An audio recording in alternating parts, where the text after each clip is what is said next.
दोस्तों KVS exam 2023 इस समय आपके चल रहे हैं। टीजीटी के पेपर की बात करें तो आज आपका 12 फरवरी 2023 टीजीटी का पेपर था। ऐसे में हम टीजीटी पीजीटी की बात करें या फिर आपके केवीएस पीआरटी की बात करें, एक पेडागोजी का जो सेक्शन है वो आपको हर एक में देखने को मिलेगा। यहाँ पर जब हम केवीएस एग्ज़ाम 2023 की बात करते हैं 12 फरवरी 2023, जो आपका पेडागोजी का एनालिसिस है आपका केवीएस का कि किस तरीके के क्वेश्चंस पूछे जा रहे हैं उनको लेकर के यहाँ पर हम बात करेंगे। क्योंकि आप देखोगे पूरा का पूरा सिलेबस उनके में वही दिया हुआ है जो आपका पीआरटी में है। जो आपका पीआरटी 60 मार्क्स का है, ऐसे बाकी हम पीजीटी की बात करें तो 40 मार्क्स का उसमें पूछा जा रहा है आपका सीडीपी। ऐसे ही टीजीटी में भी आपके ये वाले सेगमेंट ज़रूर देखने को मिलते हैं। लास्ट तक बने रहिएगा तो ऐसे में आपको आइडिया लग जाएगा कि किस तरीके के क्वेश्चंस जो है वो आपके परीक्षा में पूछे जा रहे हैं। अगर हम शिक्षा शास्त्र की बात करते हैं तो 3 तरीके के क्वेश्चंस हमें यहाँ पर देखने को मिलते हैं। एक तो सीधा स्टेटमेंट प्रकार का सवाल होता है कि स्टेटमेंट दे दिया और हमने सीधे सीधे आंसर कर दिया, या फिर फैक्चुअल प्रकार की चीज़ों को भी हम यहाँ पर इससे जोड़ सकते हैं कि हमने उसे पढ़ा हुआ है, हमने उसे रटा हुआ है, कहीं देखा हुआ है और हमने आंसर कर दिया। दूसरी चीज़ है आपका जब हम प्रैक्टिकल या सिचुएशनल चीज़ों को लेकर के बात करते हैं कि आप मान लीजिए प्रधानाध्यापक हैं तो आपके नीचे जितने भी टीचर काम करते हैं तो ऐसे में आपको सिचुएशन दे दी कि कैसे आप उसको हैंडल करेंगे। दूसरी चीज़, आप एक टीचर हैं, आपके नीचे कई सारे स्टूडेंट हैं अलग अलग क्लासेस के, आप उन्हें कैसे हैंडल करेंगे, वो सिचुएशन प्रकार का आपका सवाल हो गया। फिर एक डायरेक्ट क्वेश्चन पूछ लिया जाता है। डायरेक्ट क्वेश्चन की बात करें, जैसे कि हम अगर 12 फरवरी के पेपर को लेकर के बात करते हैं तो इसमें जो सवाल पूछा गया था, एक क्वेश्चन सबसे पहले की बात करते हैं तो पूछा था टीएलएम का फुल फॉर्म क्या होता है। जी हाँ, जब हम सहायक अधिगम सामग्री की बात करते हैं जिसे हम टीचिंग लर्निंग मटेरियल बोल देते हैं, आपके ऑडियो ऐड होते हैं, वीडियो ऐड होते हैं, ऑडियो विजुअल दोनों होते हैं। तो ये 3 प्रकार के आपके टीएलएम की चीज़ें भी देखने को मिलती हैं। ये आपका जो है आज के पेपर में पूछा गया था। अगले क्वेश्चन की बात करें, यहाँ पर दूसरा सवाल आप देख पा रहे होंगे, आरपीडब्ल्यूडी एक्ट।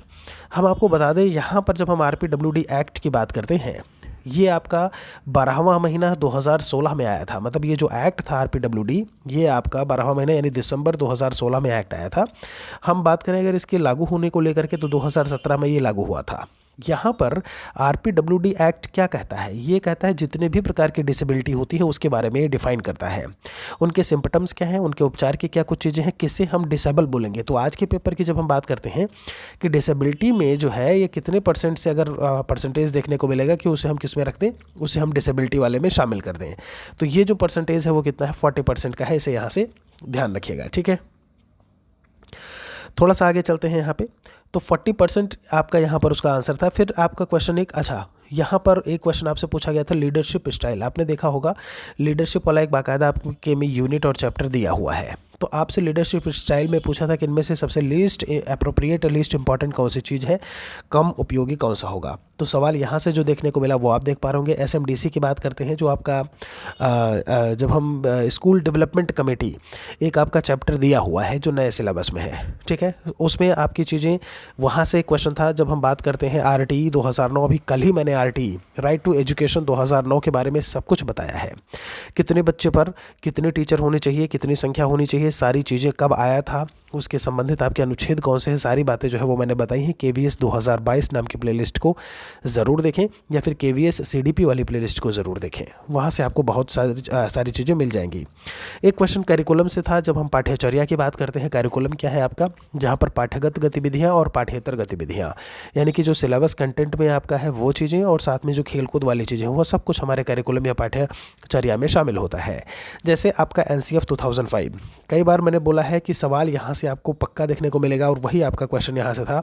एनसीएफ 2005 यानी कि राष्ट्रीय पाठ्यचर्या की रूपरेखा 2005 में क्या कुछ चीज़ें हैं। यहाँ पर हर एक में, वो चाहे आप टीजीटी के लिए जा रहे हो, पीजीटी या पीआरटी के लिए, यहाँ से क्वेश्चन पक्का है कि आपको एक देखने को मिलेगा ही मिलेगा। क्योंकि नेशनल पॉलिसी ऑन एजुकेशन अभी आपका लागू हो रहा है। तो जब हम इस 2020 की बात करते हैं, क्या कुछ इसमें बातें बताई गई हैं, उसके बारे में एक सवाल यहाँ से जो आज पूछा गया था, तो आपको भी इसे पूरी तरीके से पढ़ करके ही जाना है। यहाँ पर साथ में जब हम एनपीई आपके 2020 की बात करते हैं तो आप प्रोग्राम ऑफ एक्शन 1992 को अच्छी तरीके से याद रखिएगा। साथ में जब हम बात करते हैं नेशनल पॉलिसी ऑन एजुकेशन 1986 और उससे पहले मतलब 1986 से पहले 1968 वाला जो आया था, ठीक है, ये सारी चीज़ें आप पढ़ करके यहाँ से जाइएगा। आगे बात करें ईसीसीई, जब हम early childhood care and education की बात करते हैं, कल मैंने आरटीई 2009 और इन दोनों टॉपिक को एक साथ में बताया है, ठीक है। जिन्होंने वीडियो देखा है वो अच्छी तरीके से जानते होंगे। आप चीज़ों को पढ़ेंगे तभी आप यहाँ पर क्वेश्चन का आंसर कर पाएंगे, ये चीज़ ध्यान रहे। तो early childhood care and education ECCE है, ये आपका जो है बताया हुआ है। अभी निपुण भारत के लिए बाकायदा मैंने अपने टेलीग्राम चैनल महेश एकेडमी पर पूरी PDF भेजी थी, 22-25 पन्ने का था पूरा निपुण भारत, और FLN क्या होता है, ये सारी चीज़ें उसमें मैंने बताई थी, और वहीं से एक क्वेश्चन यहाँ से आज देखने को मिला था। तो इसे भी आपको यहाँ से पढ़ करके जाना है, देख करके जाना है। आगे 10 नंबर यहाँ पर अगर हम अगले क्वेश्चन को लेकर के बात करते हैं तो ICT, information and communication technology, यानी कि आपका ये सूचना और एक संप्रेषण प्रौद्योगिकी बात करते हैं प्रौद्योगिकी की, तो ICT क्या होता है। आप BTC DLED में भी ICT पढ़ के आए होंगे, B.Ed वाले भी ICT पढ़े होंगे, आपने ये चीज़ CTET में भी कहीं ना कहीं देखी होगी, और ये ICT आपका जो है वो पूछा गया था। आगे आपसे एक स्मार्ट पूछा था, स्मार्ट वाली चीज़, स्मार्ट क्या है, स्मार्ट टीचिंग करके था आपका। तो स्मार्ट का क्या मतलब होता है, इसका फुल फॉर्म यहाँ पर जान लेते हैं। S फॉर स्पेसिफिक होता है, M फॉर होता है मेजरेबल। स्पेसिफिक मतलब जो भी आप चीज़ पढ़ा रहे हो, जो भी प्रकरण टॉपिक है, वो स्पेसिफिकली आप उसके बारे में डिस्कस करने जा रहे हैं। मेजरेबल मापन किया जा सकता है क्या, बिल्कुल। यहाँ पर अटेनेबल, कितने आप अटेनेबल हैं वहाँ पर, ठीक है। अटेंशन से रिलेटेड आपका R क्या बोला, रेलेवेंट, कितनी आवश्यक है वो चीज़ हमारे लिए, कोई भी टॉपिक पढ़ रहे हैं या हम कोई भी टॉपिक बच्चों को पढ़ा रहे हैं, वो कितना रेलेवेंट है। और उसके बाद T फॉर होता है आपका टाइम बाउंड, ठीक है, समय को लेकर के वहाँ पर बात करना। यहाँ पर 6 ईयर्स तक के बच्चों के मस्तिष्क का 85% मस्तिष्क जो है मतलब मानसिक विकास हो जाता है। तो इनसे सबसे रिलेटेड क्वेश्चन जो है वो आज के पेडागोजी वाले सेक्शन में पूछे गए थे। ध्यान रखिएगा, यहाँ पर कई सारे टॉपिक हैं जो हमने आपको ऑलरेडी थ्योरी में पढ़ाए हुए हैं। इवन जब हम बात करते हैं अपने लर्निंग एप्लीकेशन को लेकर के, जो कि महेश एकेडमी के नाम से है, वीडियो के डिस्क्रिप्शन में लिंक है, इन सारे टॉपिक को जो है वहाँ पर हमने एक एक चीज़ें बताई हुई हैं, सब कुछ आपको वहाँ पर जो है मिल जाएगा। वहाँ पर आप जा करके उस PDF को भी ले सकते हैं, वहाँ पर उसको पढ़ सकते हैं। तो आप एप्लीकेशन डाउनलोड करके जाएंगे तो KVS PRT नाम का आपको मिल जाएगा। बिल्कुल से जो TGT PGT वाले हैं वो घबराएं नहीं, क्योंकि आपका जो CDP का सिलेबस है वो सारी चीज़ें उनमें सेम है, ठीक है। यहाँ पर RPWD जो एक्ट है, इसमें 21 प्रकार की डिसेबिलिटी के बारे में बताया गया है, कितना 21 प्रकार की अक्षमता के बारे में चर्चा की गई है, ये भी यहाँ से ध्यान रखिएगा। यहाँ पर एक क्वेश्चन है आपके लिए, देखते हैं आपका क्या कुछ जवाब आता है। RPWD क्या मतलब है इसका, कुछ फुल फॉर्म है इसका या नहीं है, जो भी है कमेंट सेक्शन में ज़रूर बताइएगा।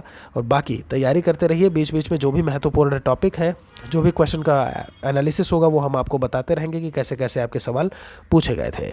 वीडियो अच्छा लगा हो तो लाइक और शेयर आप ज़रूर कर दीजिएगा। बहुत बहुत शुक्रिया आप सभी का, धन्यवाद।